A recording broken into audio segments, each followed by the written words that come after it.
Okay, so what we're going to do is we're going to go through each type, and I'm going to highlight some signs of being stressed out, then some things for them to like how they can grow in it, but also ways they can rejuvenate. Hey everyone, this is Beth. And I'm Jeff. And this is your Enneagram Coach, the podcast, where we're here to help you to see yourself with astonishing clarity so that you can break free from self-condemnation, fear, and shame by knowing and experiencing the unconditional love, forgiveness, and freedom in Christ. So in this series, we're going to dive into what are the signs of each type when they're under stress. And many times we live our lives without slowing down enough to notice that there are some red flags popping up from our body being overwhelmed and overcommitted, or feelings or thoughts getting out of control.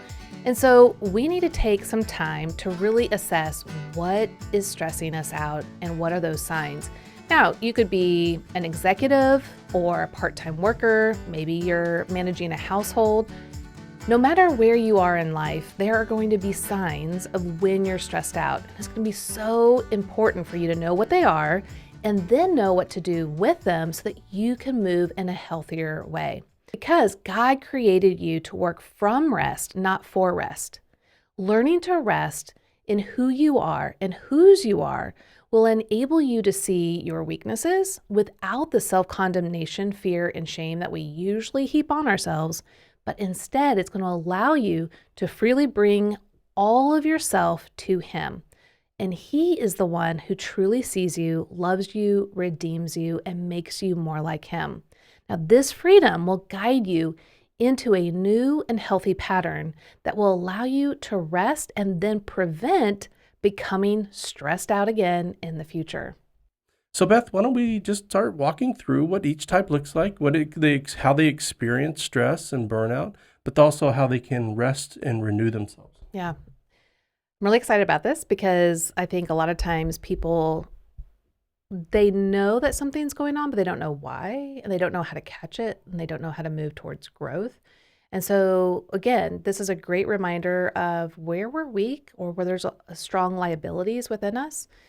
But I think the biggest thing I want to say before we jump into it, because we're going to start with type 1, and usually what happens for all the 9 types, but also particular type 1, is that when we highlight a weakness or something that they don't do well or they struggle with, they want to use it, like the inner critic wants to use it to berate them, to condemn them, to shame them.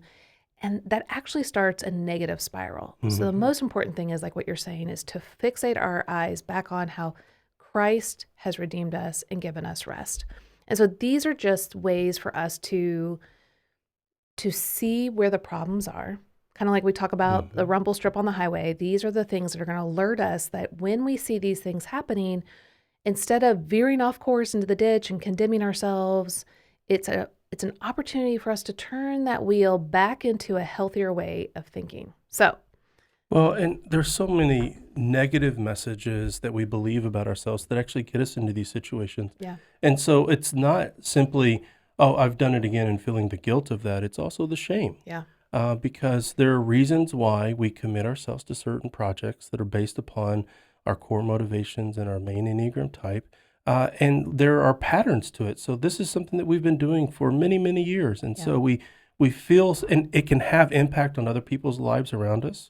And so it makes it difficult for us to embrace what is actually happening inside of me, because we think that we're broken or we're flawed and that we're almost beyond the need of redemption, right. That we're beyond God's reach of actually, can I actually change, or is this just my life of these kind of unhealthy rhythms of overcommitting, undercommitting, where we're just moving back and forth. Yeah, so good. All right, so let's go through type 1. So type 1, here are some signs that you are facing stress. You might become more relentless with self-critical thinking when you see any mistakes popping up, okay, big or small. And you might start to relate to others around you from a more rigid or resentful way. And you will often kind of find yourself complaining more. Now, this can be big, overt complaints to little criticisms.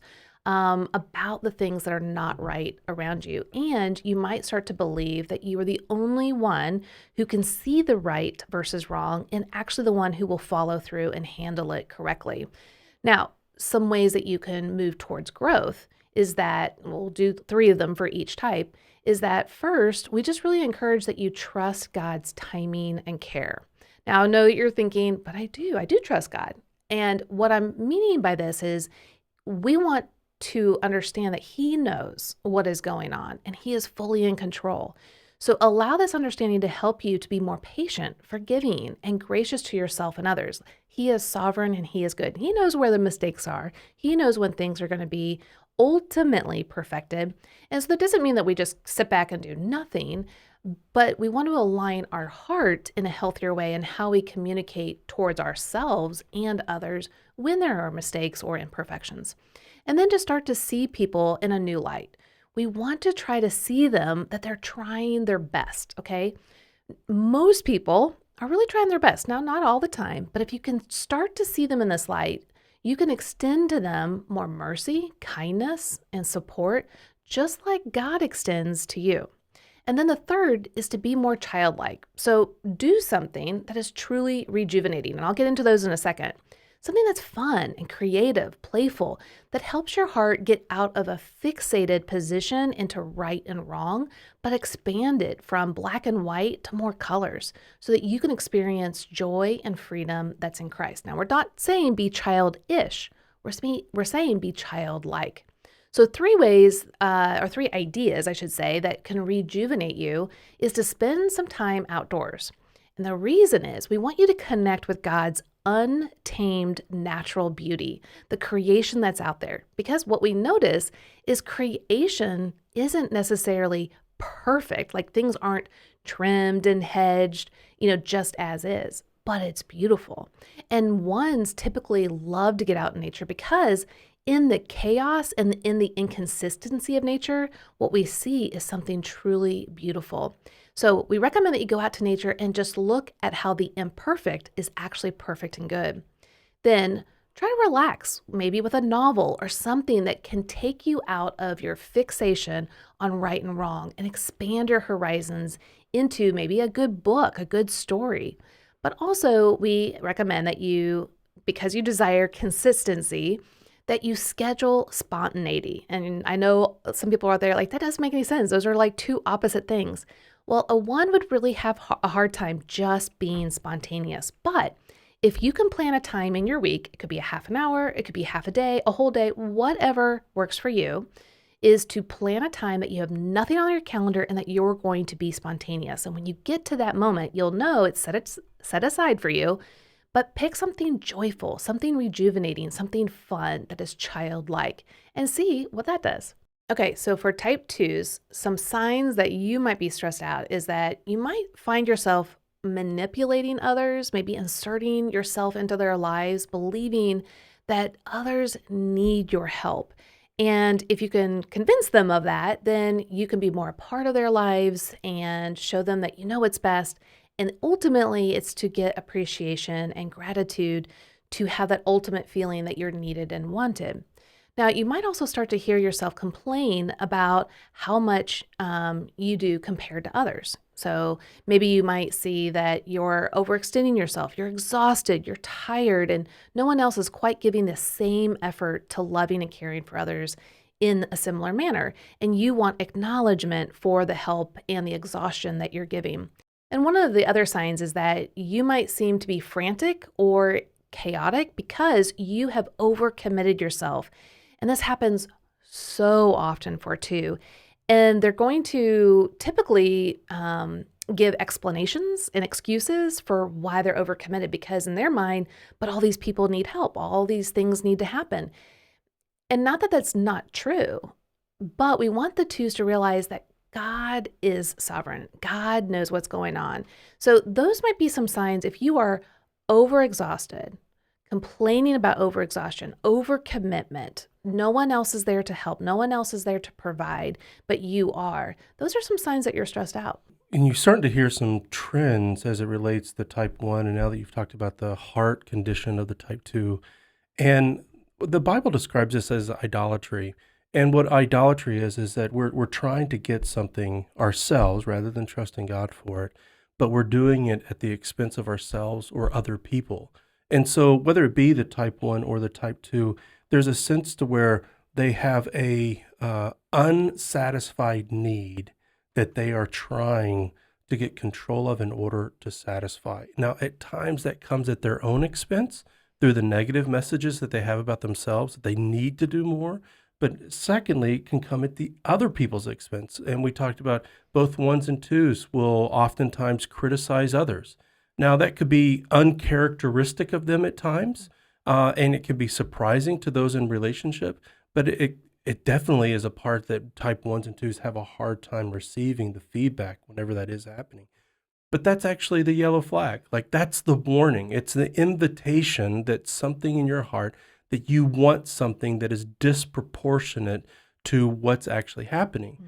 And one of the ways that Ken Sande wrote about in The Peacemaker about idols is that we desire something that's good, but that desire can become a demand, and where we demand and judge and punish other people in order to get what we want. Mm-hmm. That can happen relationally, and it can happen as we're living out or trying to do the very things that we've been asked to do as it relates to productivity. Yeah. So 3 ways that you guys can grow when you're noticing that you're stressed out is, first, base your value that you are loved, cherished, that Christ pursues you, that he sees you, that you don't need to manipulate others to actually get what you already have. Then we want you to express more clearly your needs and feelings to others and ask directly what you need. Now, I know that it sounds almost impossible, but it's not. But that will be very helpful for you as a type 2. And then third, enjoy something rejuvenating. And I'll explain that here in a second, for yourself. Fight back, making excuses that you have to help all these other things or do all this other stuff. Put it on your calendar. Make time that you can truly replenish your own inner reserves, because when you do that, you will be refreshed and able to truly care for others from a healthy place. Yeah, I think for 2s, just asking the question, number 1 is, if I don't help this person, am I still loved? And to answer that according to the mindset that you're in, that should feel like a very, very difficult question for the 2. Mm. But it is the reality that you need to cultivate experience in, of being uncomfortable that, yes, you are still loved. And I think number 2, 2s oftentimes I find they will ask for help, but they'll do it in a demanding way, almost like a criticism of others, like, hey, I need some time alone. Leave me alone. Mm-hmm. Because there's resentment, but it's really a projection of resentment onto others, and where you could have easily just taken rest by yourself. Well, a lot of times, and we all do this, is that they notice when others need it, and they then take care of that person. So they're expecting others to notice it in them, that they need it, and to do something for them, just like they would.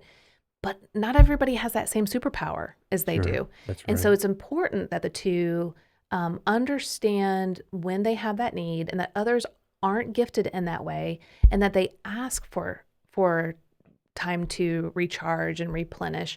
Now that's really hard for the 2, yes, but it's absolutely vital for them and their relationships with others. That's right. All right, so a couple ways that you guys can rejuvenate is intentionally schedule self-care. Now, we want you to do this daily, weekly, monthly, quarterly, and yearly. So think about short-term and long-term self-care. So short-term could just be maybe walks every day, or a bubble bath, time of prayer, reading. Do something that you can do guilt-free. And a lot of times 2s will say, but I need permission. I need someone to give me permission to do this. Okay, no, you don't. I know it feels like you do, but you need to give yourself permission that you need some time away. Well, I wonder if the better term rather than permission would be validation. That you're not doing something selfish by taking care of yourself. Yeah. So they'll hear it in their mind that they need permission. Yes. And you're saying switch that to validation. That's right. Yeah. Yeah, they want to know that they're going to be okay, or assured that they're not being underappreciated, that they are loved and cherished, even if they go and take care of themselves. That's good. All right, then we want you to connect with friends who fill your tank, not the ones that drain you.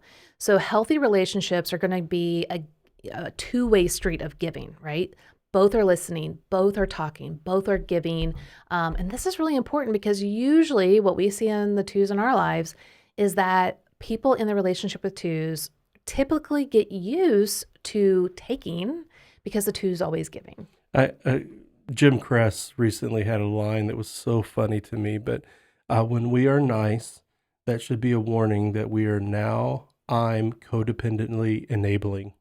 There are relationships that twos need to end, and it's actually a step towards self-care. Yeah. Because the twos, in order to feel loved, will often find themselves being taken advantage of. Yeah. And their resentfulness is seeping out in the relationship, and it's not healthy for either person.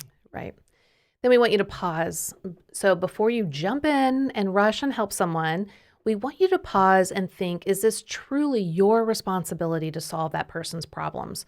You need to have clear boundaries, not just for others, but for yourself into other people's lives as well. So take a step back. Is this something that you need to pray for? Versus stepping in and actually doing? Or can you find someone and delegate the need to help to someone else because it's not your responsibility to necessarily do it? You know, it's interesting, Bethy, when you say it like that. What came to mind for me is that in the recovery world, you have sponsors or fellow travelers, people that walk alongside you. And what would it look like for a two to have someone that is an encourager to them that they can run past?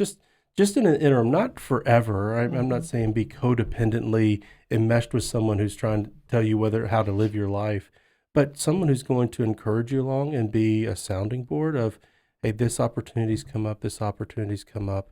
Here's where I'm inclined to. Do you have any honest feedback for me? Yeah, that would be great. All right, so type threes. Let's see some signs when you're stressed out. Well, you might find yourself becoming overcommitted to the things that seem necessary or optimal for your success or productivity. But we want you to recognize that you've overextended yourself. And that's really hard because the three is like, but I have to do these things in order to accomplish these things at the pace that I think is best. And it's amazing to think that Jesus could have healed everyone. Right. Yeah. But he chose not to. Right. Which was... And he could have had any status he wanted. Yes, that's right. But he also knew at the end of the day what status he was called to have, which was lowly, think of the humble. temptations, the three temptations that Jesus went through, and what that would look like for the type three to consider. But he still accomplished. Absolutely, he did. That's He right. accomplished the hardest thing in life, but it didn't look the way that the world said it needed to look. That's right. So type threes, another thing is you might become a lot more rigid with your plans if you kind of feel like you're not getting to the success that you want. And so that can spill out into how you interact with others, maybe a little bit more demanding. You want others to come through for you, or maybe leave you alone because you're focusing in really hard on something. And that can be really true with family members.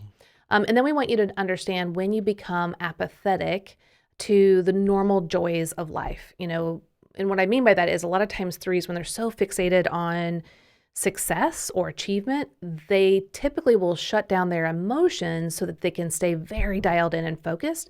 But then you might miss a lot of joy and creativity, spontaneity, delight. And so we just don't want you guys to miss that. So check to see, have you pushed your feelings aside or are you dialed in? In the book of Colossians, I think it's chapter 3, it could be chapter 2, but Paul was talking about these rules that as they were debating on what were they going to keep from Judaism, and Christians were like, well, what do we do with all these expectations? And he made this comment, and he said that these new rules and regulations diminish with use. And as you see the strategy of each Enneagram type to deal with their stress and to meet these longings that they have and desires, it leads to their own diminishment. So for the 3, it's, I'm no longer fully human. As you say, I'm a human being, I'm a human doing versus a human being, because in order to do this, I need to become less emotional. Right. The 2 is I need to, We need it. I can't take care of myself Mhm. because I have to take care of everybody else's needs. I have to be, or the ones, I have to be the responsible one because no one else can be as responsible and correct this the way that I can. But it leads to their own human diminishment. That's right. All right. So some ways that you guys can grow as type 3s is truly to base your value, not on what you do and accomplish, but on Christ's accomplishments on your behalf. That is so important. Just like you said, you're not a human doing, you're a human being who has been given the righteous status of Jesus Christ. We also want you to enjoy relationships that God has given you by slowing down and engaging with authentic conversations. And that will help you to bring yourself closer in those that mean the most to you in life. And then we want you to enjoy the moment of real relaxation and rejuvenation. And I'll give you some tips on what those can look like. But this can be really hard for a 3 unless they're on vacation. And even on vacation, they might make, list of what they can accomplish on a vacation. So we really want you to focus in on what is relaxation and rejuvenation, and to put it in a different category than accomplishing, but how can it actually soothe your exhausted soul? All right. Anything else? No, Okay. that's great. So 3 ways that you can rejuvenate yourself, some ideas. Rest outside and observe how God's creation reflects God's glory. I hope everybody's seeing like this idea of creation Right. is a vital part of us because it's frequently that the Bible calls attention to. Look at what I have made. Yeah. And understand my rhythm, understand my care, understand my character. Yep. Even in the Psalms where David is reflecting upon creation as it reflects something of who God is. And so our hearts really do align. I mean, I know for us, the kids joke around with me whenever we go fly fishing, like, don't take AirPods. Right. Don't listen to music while you're out there. Like, gosh, I was about to quote some song from the 80s, like, let the rhythm of the something soothe your soul. I don't know what it was going to be, but it was some lyric that I was reminded of.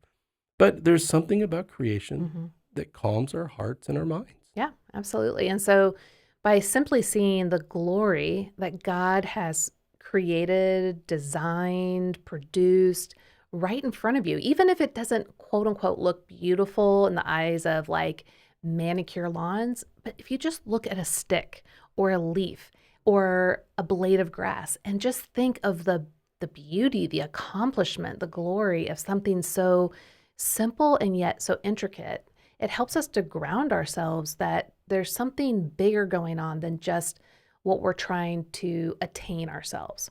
Okay, so then the next thing is to unplug from work and devices. Now, this is going to be really hard for you guys.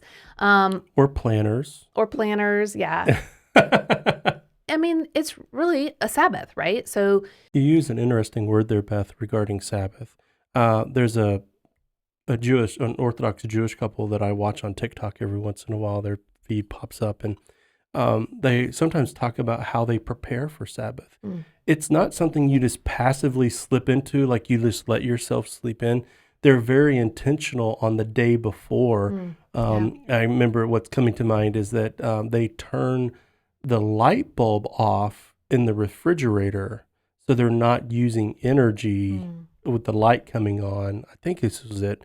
But they were, but they can still, the food will still be refrigerated and they can still use the food for the Sabbath. So it was an interesting thought of how intentional they are with the details. And for the 3, like there are a lot of things that your engine is ready to turn on and go. Yeah. And you have to be very intentional about setting aside the time. Yeah. And so I think a lot of times 3s, what they need to realize is that they're so fixated on work and accomplishing their tasks, their goals, missions, values, etc. And that could be for their home life, their family life. It's all of it. Right. So for them to mentally put it aside, mentally put it, like, let's say in your imagination, your work locker, and lock it, and then go home and be with your family. And then, set a time where everyone agrees that you can go back to work, whether it's the next morning, maybe it's after people go to bed, that you have a boundary for yourself to fully engage with people and rest.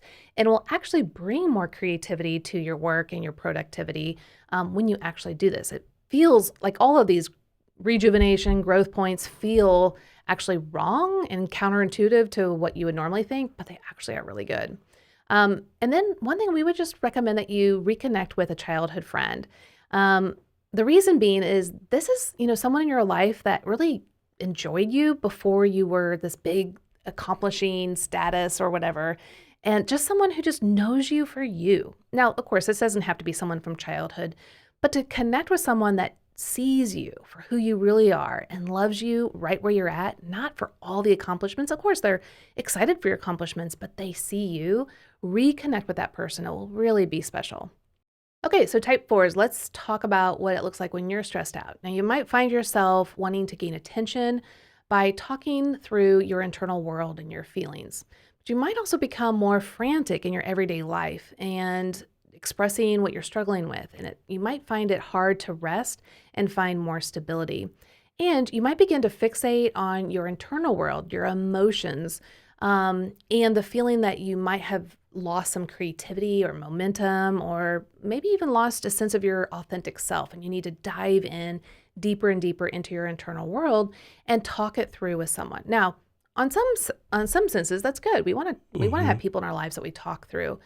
But see when it becomes a spiraling cascade where you're going deeper and deeper, and yet it's really not actually helping you to accomplish or to get you to where you're wanting to be. Yeah, think about the idea of being hot or cold. Hot being that you're maybe moving towards people with kind of a demand to help have someone else organize your interior world, or you're cold where you're ashamed of what you're actually experiencing and you're actually avoiding people. Both of those can be symptoms of some stress or concern. Yeah, I would say a lot of times for 4s when they're stressed out, they'll have a push-pull in their relationships. Yep.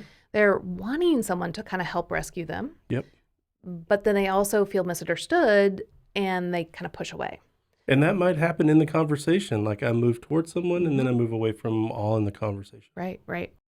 So another idea for the 4s is to enjoy the relationships that God has given you. And I know you feel misunderstood a lot, but God has given you the relationships at hand in front of you, and He will give you the grace to invite them closer to you so that they can get to know you in a real way. Now, it may take time, and that's hard because I know that you want them to understand you, but Christ understands you fully. And so to have the patience and the compassion to allow them and the vulnerability to allow them to move towards you would be so helpful for your relationship, and just to recognize that you're not alone. And then we want you to enjoy nature. Here it is again, because you guys see the creativity that God has, how unique and beautiful and special it is. But when you're doing that, because you can do that really easily, we want you to think about how you're just as special, just as unique, and how God created you. Now, 3 ways that you can rejuvenate is, again, to go outside, to connect with the Creator. We want you to actually maybe pick up a piece of creation. We want you to look at it. And then we want you to think how God has woven this masterpiece of creation together and that you are a part of that story.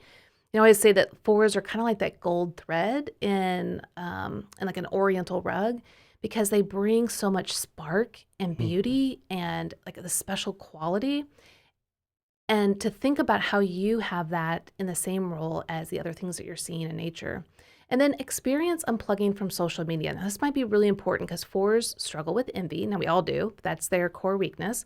And at times, you might find yourself struggling with envy a little bit more in the social media area, just because everyone's trying to put up a false persona.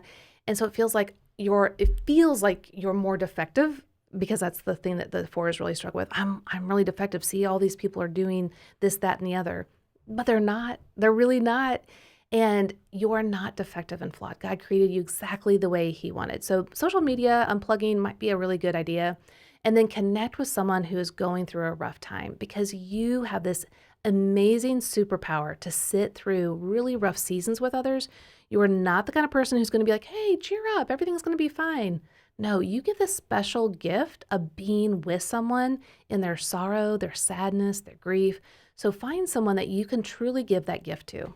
One of the other things that might bring refreshment and renewal for the type 4, one of the things that we heard during COVID is that 4s would choose one area of their home and create something beautiful. Mm, That to focus their energy, like there's all kinds of negative things that may be happening around you, but here's an opportunity to create something of peace and of beauty. that's right. All right, type 5, some ways that you might be stressed, some indications is that you might begin to isolate yourself from friends and family and become unwilling to allow others to help you. So become very independent, and you might become more easily angered and agitated with those that are around you, especially if you're feeling like they're intruding your space, your privacy. And you often lose most, if not all, of your emotional space for those that are in your life around you. You'll tend to detach emotionally, which obviously is going to create more relational distress because others are wanting to connect with you relationally. So when you're stressed, you might become more logical, more in the thinking mode, which then you're pushing those emotions or detaching from your emotions, and that can create some issues. Right. And like with the other types, there is a way in which we engage with the world in an unhealthy way. But for the type 5, a lot of times it means that they become more recalcitrant, where they actually avoid engaging with life and become more private. That can be just as much a sign of stress. Yeah. All right, so some areas that you can move towards in growth is to trust that God will replenish your internal reservoir, your internal resources. Now, for the type 5s, you really fear catastrophic depletion internally, your energy, some of your just natural resources, but He is there and He delights in providing for you. So move in that area of trust. Also allow yourself to need others. Now, this is hard because I know that for 5s, asking for what you need feels huge. But when you express your needs to others, you're going to see how God is going to bless you with some tangible relationships and remind us of His good care for you. Well, I'll also say of 5s is I think through when the impression that I got whenever I heard you say that is that for many 5s, they may not have asked for it, but there are people in their lives who are taking care of them. Right, yeah. Because you're not doing a great job of taking care of yourself at times. Yeah. And so, but to admit to it and to request it may be something of intention to kind of get you out of a mindset of stress or avoidance with people, to engage with others and to admit that you really have need. Yeah. So we do want you to rejuvenate yourself, and we'll get you some ideas here in a second, but to be more creative, try some things in a new, fuller way to experience not just the mind, but your heart as well. And then get your body involved. For type 5s, there's so much in their head, but you need to get your heart and your gut or your body more involved. And then what you see is it connects all three of those together versus just being in the mind. And as we talked about earlier with the diminishment of our humanity, for the 5 is that what you will come to realize is that if you move into your body, you will actually find there's greater capacity for your mind. Yeah. So how to rejuvenate? Well, get physical. Actually get moving. So Were you kind of quoting the song? yeah. I kind of felt it a little bit. Physical. Oh my goodness. She just sang on the podcast. That is epic, people. But like what everybody would miss out on is the dance that would go along with it. Like, oh, man. Not if they're watching YouTube. So you've got to watch the YouTube video because Beth just put some moves on in the chair. So type 5s, you're never going to forget this, right? Because now you heard me sing it. So yes, get physical. And this can be lots of different ways. If you just want to walk. Some people, my uncle's of type 5 and he loves swimming laps. You could be lifting weights. It could be gardening. It could be lots of different things, but get your body moving because it's going to connect your head, your heart, and your gut together. And then plan and notify others that you need time to recharge. Actually work together with people. Set up some boundaries, some helpful insights of how and when you need to rejuvenate. Because a lot of times people don't understand the world of a 5. Let them know that you have an internal battery that when you wake up every day, instead of it being 100% interactive battery life like everyone else, you only have 20 to 25%. And then let them know where your battery life is. And if you have to do something, let's say later that evening with your family, say, hey, I need to go and recharge for 15 minutes, 20 minutes. Can you guys give me some time to recharge so that I can, be with you all in a much more interactive way? And then discover a passion that you once had. So confidently use your knowledge that you've obtained over the years. You have a lot of knowledge, but you don't trust that you're competent enough. But I want you to actually use it. Surprise yourself with how actually capable and competent you are. Right? Sounds great. All right. So type 6s, some ways that you're stressed out might look like this. Are you ready for this, Jeff? You're talking about other 6s. Oh, okay. Yeah, Yes. You never get stressed out. Okay. That's right. Well, No anxiety here. you feel the need to be overly responsible for the things around you that come across to others, maybe as nagging or micromanaging others. And you will have anxious thoughts around some things like, am I doing enough? Is this my fault that things aren't working right? And you will often struggle to make decisions, although you actually have really good discernment and thoughts, but the self-doubt, the inner committee is going to pop in and say, don't trust yourself. You got to go get better insight somewhere else. Have you ever felt these things? Yes. And as I think about it, though, what it looked like in my jobs is that I was kind of the parent. Like I would take responsibility for anybody's problems, Right. and I would gravitate towards them. Matter of fact, even on Strength Finders, there's a term for it, which is restorative. Which is your top strength? Top strength. And so that mobilizes, that energizes my heart. So I would almost look for problems. Right.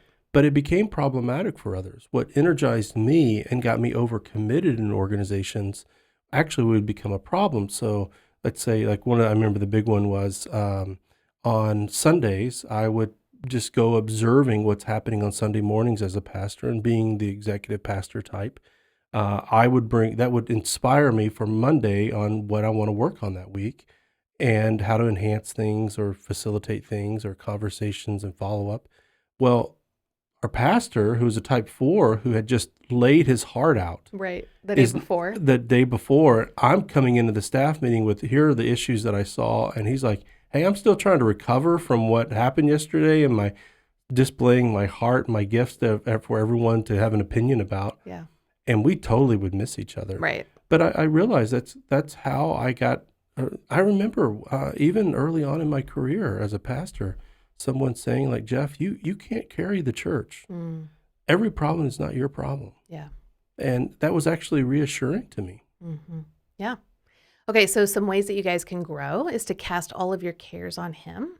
And that might sound like it might come out easy to say, but it's really hard to do, because for the 6, it's like, yeah, I know he's almighty and he's all powerful, but is he actually going to take care of me and my needs and the things that are happening right now? And yes, he does, in his own sovereignty and his own plan. One of my favorite Psalms is that he will do these things with his loving eye upon me, and that I invite him into the flywheel of my mind. So whenever I'm ruminating on something, I don't think that disqualifies me from grace, but I'm like, hey, Father, do you see what's happening? Yeah. It's happening again. It's I need the your very help. reason he gives grace. That's right. Then allow yourself to realize that you are not ultimately responsible for everything, which, Jeff, you were just saying, and to trust the Holy Spirit that he will lay upon you the responsibilities that are yours, and not everything is your responsibility.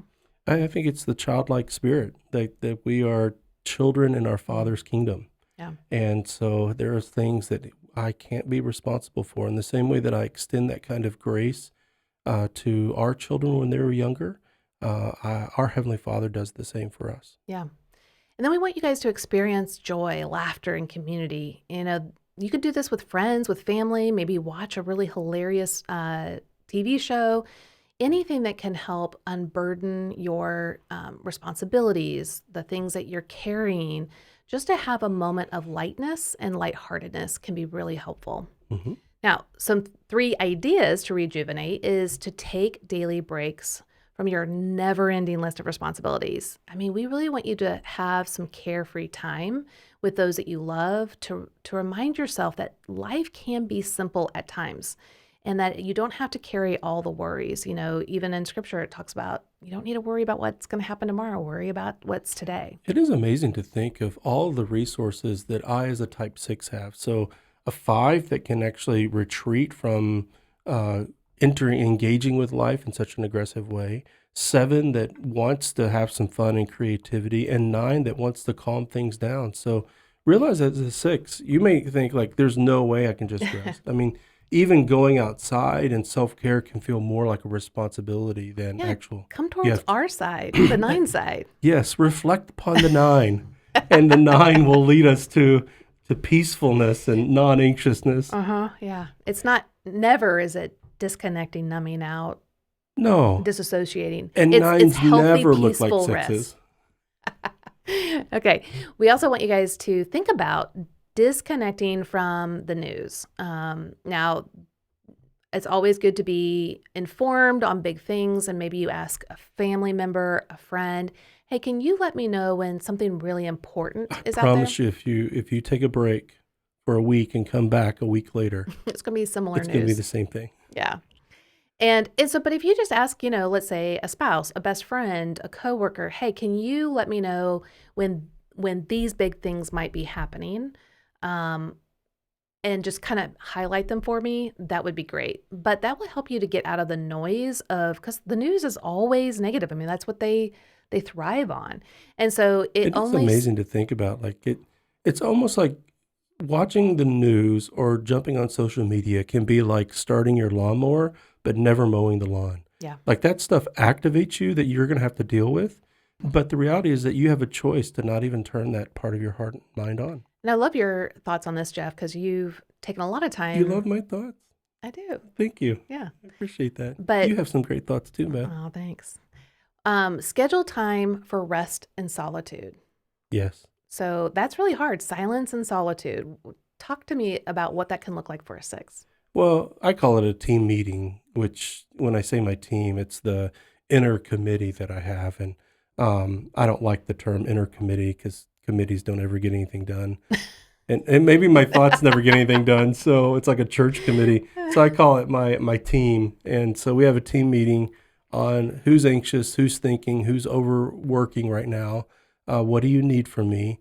And then to engage with my day from a place of caring for my heart, which helps me because just today I was thinking about some things that I want to change. And if I could be anxiously ruminating over something, and it's just kind of the noise in my head throughout the day versus I translated that into a couple of to-do lists or some to-do actions so that I can put together a way of engaging with this on a regular basis, and I can set it aside. Yeah. And if I'm not mindful of a team, the team that's thinking about it, I wouldn't put it into action. Yeah, that's good. All right, 7s, you're up. So ways that we can see that you're stressed is that you might become energetically scattered and refuse any method of rest and any way to slow down. You're just ready to go all the time.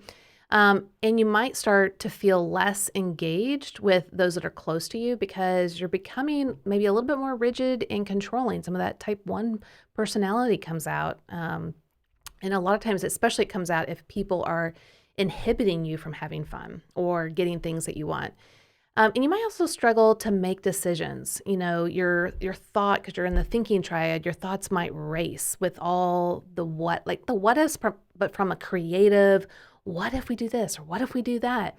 And so your mind can race into those areas. And so it can make it hard for you to land on decisions because there's, in your world, so many positive and great opportunities. Okay, so some ways that you guys can grow is to trust that God takes good care of your needs, desires, and wishes, and that you don't have to escape difficult situations and move on to the next fun The thing. invitation there really is gratitude. Yeah. And that's the other thing that I've started to pick up on as we've walked through each of these numbers, that for all of us is that number 1, to recognize the anxiousness, the stressfulness, and its symptoms for us. But number 2, it really is to move to situations and experiences of gratitude, whether that's with nature, whether that's some spiritual exercise, but for a 7 to take a moment to talk about how God has taken care of them over the past 24 hours, just to reorient from this frenetic, visioneering of what exciting things could be versus, no, what actually has God actually done here in my recent past? Absolutely. Yeah. And so the next one we'll move into, I also want to highlight not just the word gratitude, because that's a huge word, I mean, for all of us, but for sevens, but it's also savor.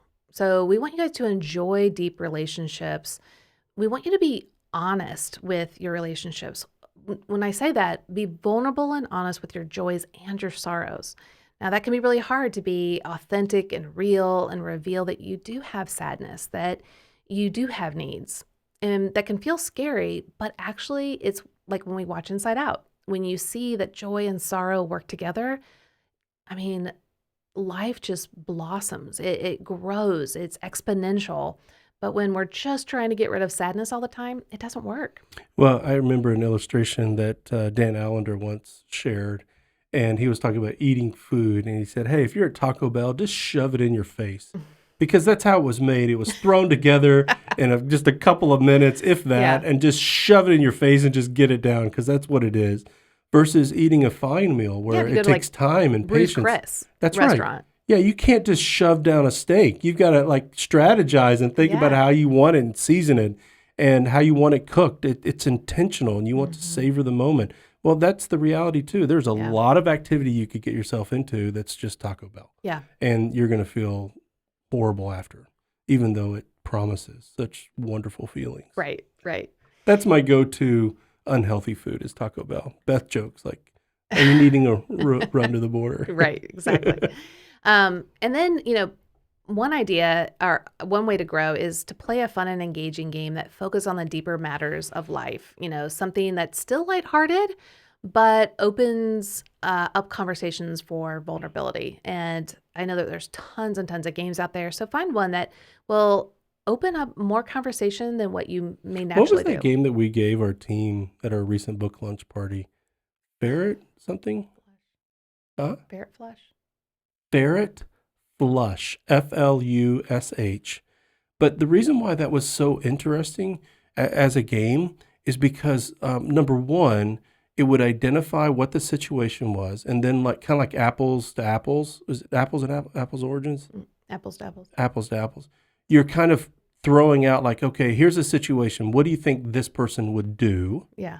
Why do you think or what would they be thinking? And then why would they do it? Yeah. And I only bring that game because it was such a kind, funny, self-reflective exercise. And so it could really be, it's a fun game. It can be silly. It can be serious. It can say, I really know you, and which is kind of neat. Also a little disturbing because people can sort of predict you. But it's a reflective, fun game, and could be really fun for a 7. Absolutely. Okay, so 3 ways that you guys can rejuvenate yourself. Now, 7s are like, I could do that. I already know. Well, we're wanting to be a little bit more specific in certain ways. So yeah, definitely plan a fun trip, a getaway. But we want it to look different than maybe what you've experienced in the past, because we want you to be creative. But again, we want you to take time to be self-reflective, to go more internal. But also, we want you to sit in silence. Oh, I know. All the 7s are like that's like fingernails on a chalkboard. But we want you to focus on your inner world and what's difficult. Because when we try to push that aside and not to address it, really, actually, we're going to create more havoc internally. So ask the Holy Spirit to reveal any unseen grief or issues or problems that you have, maybe sadness, disappointment, and to reflect on that and bring that to Him. But then we want you to embrace life's current boundaries. So God knows that it isn't easy for you to feel trapped, during certain seasons of life. I know, especially during COVID. Goodness, that must have been hard. But to practice what season He has put you in and to be grateful for that season. So again, we keep coming back to gratefulness and we keep coming back to savoring. Savor the blessings that God has you. All right, so type 8s. For you, what are some signs that you're stressed out? Well, you might become more intense and demanding with those that are around you. So funny to think about that because we don't often think when we experience an 8, when they're very intense, like, oh, you're an anxious person or you're a stressed person. Well, because they're pretty confident people. Yeah. And so we actually get intimidated by them rather than... And they may not actually feel the they may not actually feel the stress. Well, yeah, the stress or the anxiety because they're confident they can do it. We know they're not feeling the stress. I'm being a nine and being nice. diplomatic. That's right. But they also might start to take on more responsibilities. They might plow a path for others more than they need to because they're seeing an injustice happening and they're making the decision, I'm going to take care of this. They also might make big decisions when a big decision doesn't need to be made in the moment. Yeah. And so you might be stressed out and seeing things either falling apart or they need a leader. And so you're going to just step in and actually do it without being more slow and mindful of the process. You know what it makes me think of is, so our children have dogs, and so we're back into, they've got puppies, and so we're very mindful of dog training right now. And, you know, for dogs, if you put something around their chest, guess what's going to happen?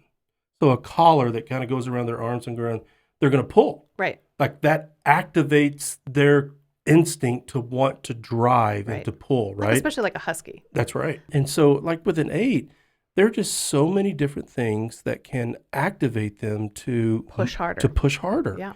And to understand what are the things that are getting you to push, because is it really yours? That's right. Or because the great thing is that, 8s can get a lot done and they can step in where other people aren't. They can do it anytime they want to. Leading.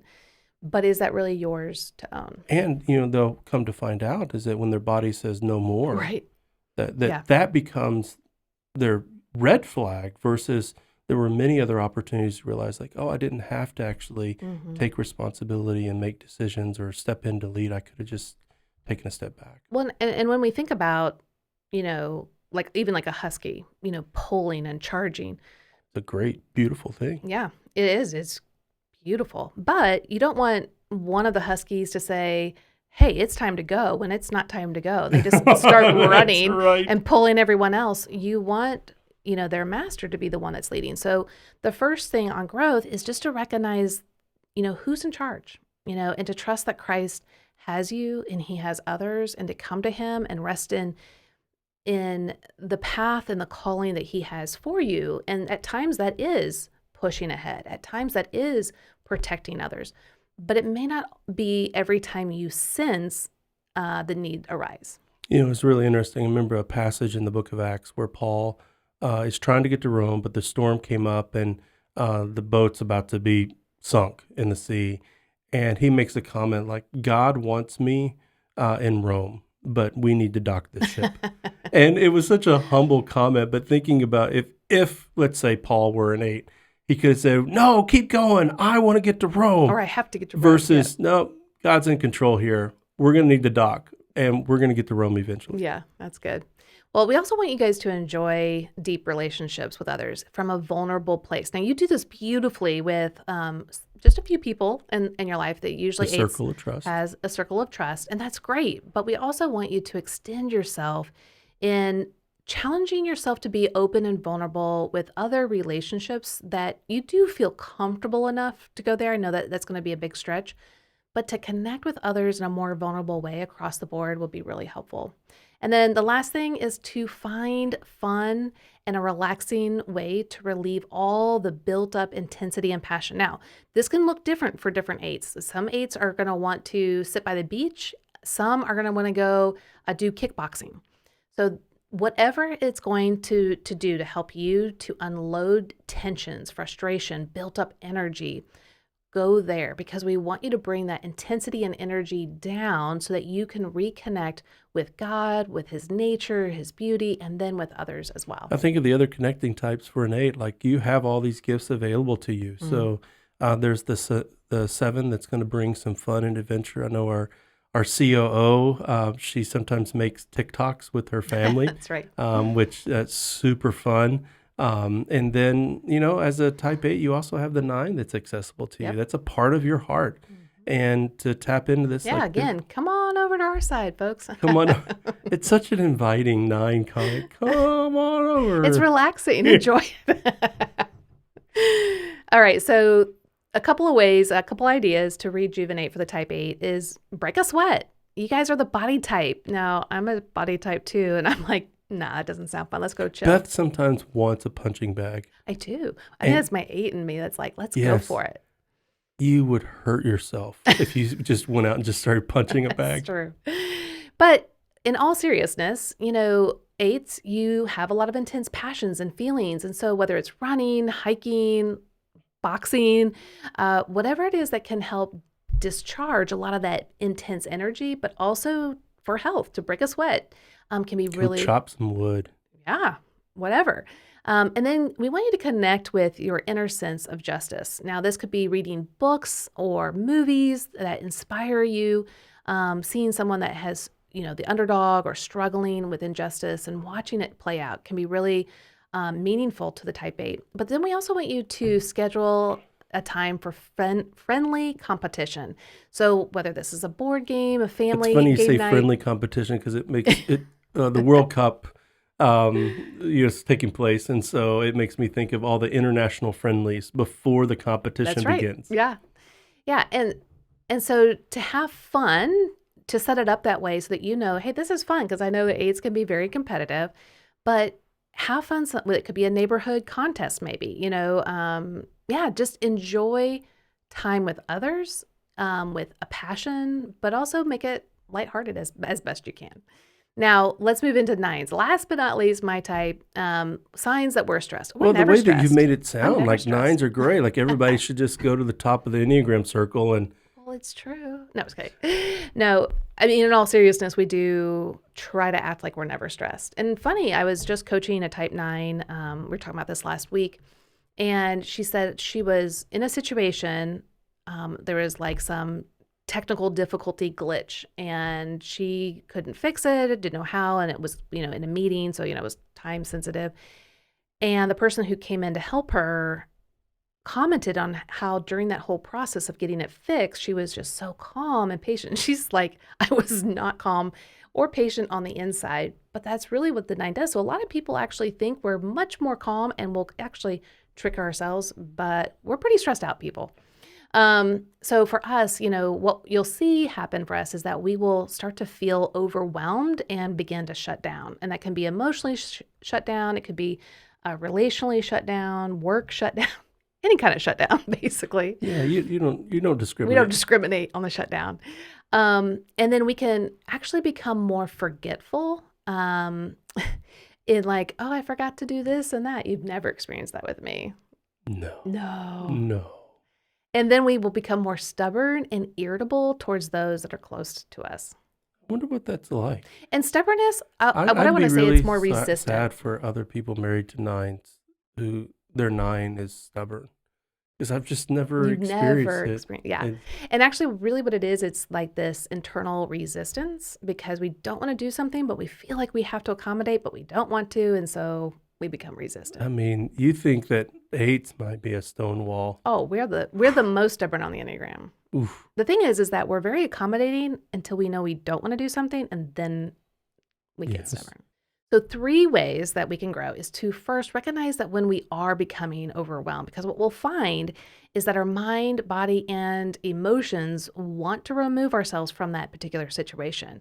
So we need to resist that urge and to become more aware of that sensation that's popping up, which feels almost like a 2-liter bottle of Coke inside that's been shooken up. Like there's this internal pressure that is like, oh my gosh, I've got to get away from whatever this is. And we think that if we shut down, remove ourselves, maybe it will disappear. And it does kind of, but not really. Well, let's talk about what this really looks like in real life. Oh no. What does it look like in real life? Halloween. Oh, that's true. So Beth's ultimate Halloween festival, her ultimate expression of being neighborly. No, not to be neighborly. Is to turn the lights off, lock the doors, and go out on the back patio so no one can see and us. watch like a really fun movie. Yes. Yeah. But she has a spouse who's the complete opposite. Wants to win the hearts and minds of the neighbors in generations to come. And actually, you are the talk of the neighborhood for Halloween. Well, I mean, there's one little boy who's boasting to his other family members, like, we have a neighbor who owns a cotton candy machine. Right. And he's waiting all year. All year for it. Yep. All year. Well, what you did was actually, I mean, it's probably been one of the healthier expressions. You've had a lot of healthy expressions, but you basically said like, hey, if you're going to do that, you can do it. And you remain supportive. You might make a few passive aggressive comments like, how much candy are we going to buy? Guys, it's ridiculous. I wish you could see what's happening year after year. But It you keeps show getting up and bigger. support. Like I do. And so you've chosen like, hey, I'm a little overwhelmed by your craziness for Halloween, but you can do it. And whenever you need me, just let me know. Yeah. Next year, it's going to be probably a carnival or a zoo. Who knows, guys? My dream is if I could somehow do funnel cakes. I Oh think my that's gosh. the ultimate, but having fryers and having to clean that up, and cotton candy's a mess. So this year, we had cotton candy machine and a popcorn machine and candy and toys and allergy-free goodies. Like gluten-free, peanut-free. Yeah. It was free of any hindrance. Music. Oh man, had awesome music. So next year, like I said, it's going to be a carnival or a circus. Anyway, another thing that we can do is we can enjoy great, deep friendships. I didn't add my balloon twisting. That's the only thing I didn't add. I've thought about adding balloon twisting, making balloon animals. I know. Pretty good at it. I'm not very good at it, but it is fun. Okay, I'm sorry. Go ahead. Okay, thank you. Got me dreaming about Halloween again, Beth. No. Okay. So enjoy great, deep friendships with others that you can actually be vulnerable with. And this can be scary for the type 9 because we feel like we shouldn't assert ourselves, and we're so wanting to make everyone happy that if we share things that are, let's say, unpleasant or things that we're struggling with, are we going to be able to connect with others? But we actually have to learn how to go there and to be vulnerable. But also go outside. Yes, decompress. Get engaged with the nature, with the world around you.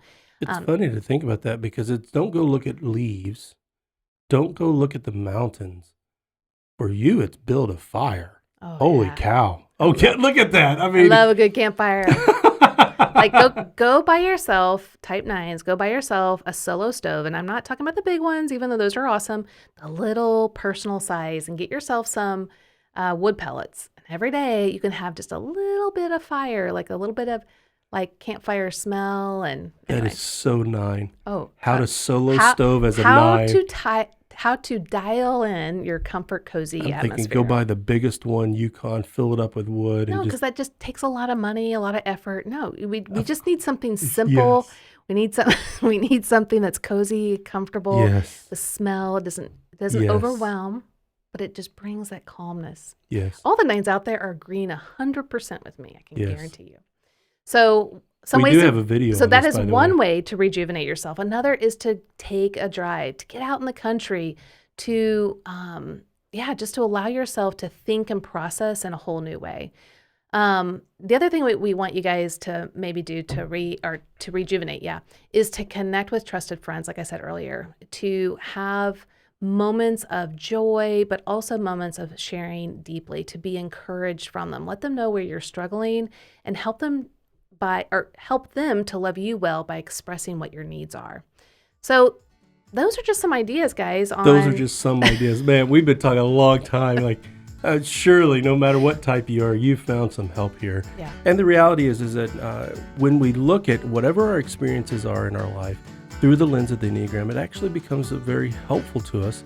And the Enneagram moves from just descriptions of personality to actually changing the way that we engage with God's world. But we have to know what's actually happening inside. Right. One of the ways that you can actually do that is if it's hard for you to do it yourself, you can go find one of our certified coaches at myenneagramcoach.com. That's myenneagramcoach.com, where you can find one of our certified coaches around the world. In addition to that, don't forget about our new release, More Than Your Number. You can find it anywhere books are sold, where we walk through not only what your main type is, but how all the different connecting types shape such a diverse and beautiful personality that God has given you. And the back of the book is like a cheat sheet. So if you're a person that's like, I don't read, I'm not going to read the whole thing, Beth. I know. Go to the back of the book and there's like 5 or 6 pages just for your type. It's cheat sheets. It gets to the point. It will immensely help you, but it'll also help you to understand those around you. Right. Well, Beth, why don't you go ahead and close this out? Yeah. So don't forget, friends, that the Enneagram reveals your need for Jesus, not your need to work harder. It's the gospel that transforms us. Thanks for joining us.